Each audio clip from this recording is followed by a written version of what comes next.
அன்பிற்கினிய சமண சொந்தங்களை வணங்குகிறேன்.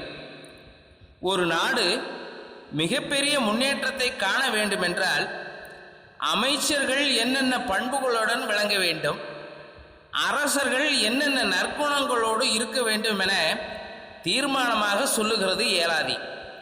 இதுவே தமிழ் நீதி நூல்களின் இலக்கணமாக அமைந்தது. இப்போதெல்லாம் குடிமக்களின் நலன்கள் பேச்சளவிலேயே நின்று போய் ஆட்சியாளர்களின் நலன்களே முன்னுக்கு நிற்கின்றன. அன்றைய சமூகவியல் சிந்தனைகள் நாடு, அரசு, குடிமக்கள் என அனைத்தும் நன்மையுற அமைய வேண்டும் என்ற நோக்கத்திலேயே இருந்தன.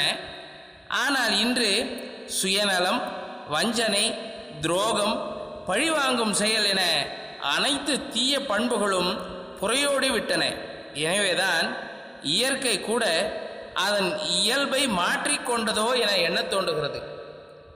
இந்த ஏலாதியினுடைய செய்தியிலிருந்து நாம் அறிவது என்னவென்றால், தமிழக சமண தமிழ் நீதி நூல்கள் எல்லாம், சமண சமயத்தை சார்ந்த ஒழுக்க நெறிகள் எல்லாம் கூட சுயநிலத்திற்காக எழுதப்பட்டவை அல்ல என்பதும், நாடு தழுவிய சமூகத்திற்காகவே எழுதப்பட்டன, சமூக முன்னேற்றத்திற்காகவே எழுதப்பட்டன என்பதும் நிதர்சனமாக தெரிகிறது. இதிலிருந்து இந்திய அளவிலே எழுந்த அனைத்து நூல்களிலுமே தமிழ் நீதி நூல்கள், அதிலும் சமண தமிழ் நீதி நூல்கள் எல்லாம் சற்றே உயர்ந்து நிற்கின்றன.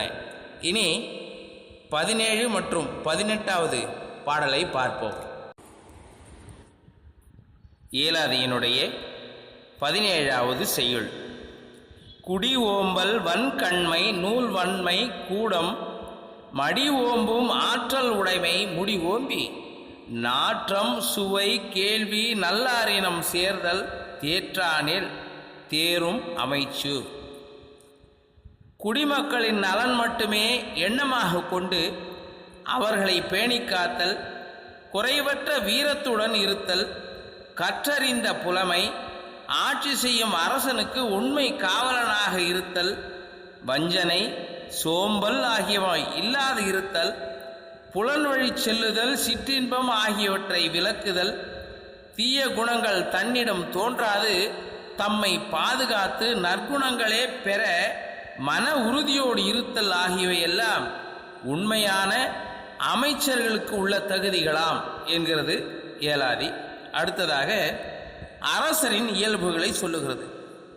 போகம் பொருள் கேடுமான் வேட்டம் பொல்லால் கண் சோகம் படும் சூது சொல்வன்மை சோகக் கடும் தத்தும் தண்டம் அடங்காமை காப்பின் அடும் கதம் இல் ஏனை அரசு.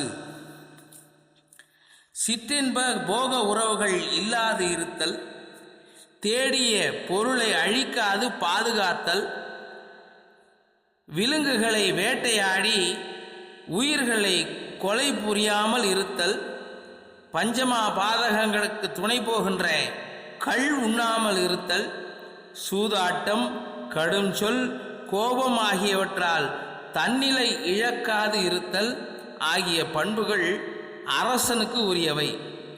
இவை வாய்க்கப்பெற்ற அரசனை வேற்று நாட்டு அரசர் கூட எதிர்த்து போர் செய்ய மாட்டார் என ஏலாதி அரசனுடைய இயல்புகளை இயம்புகிறது. இனி நாளை வேறு ஒரு செய்யுளில் பார்ப்போம். நன்றி, வணக்கம்.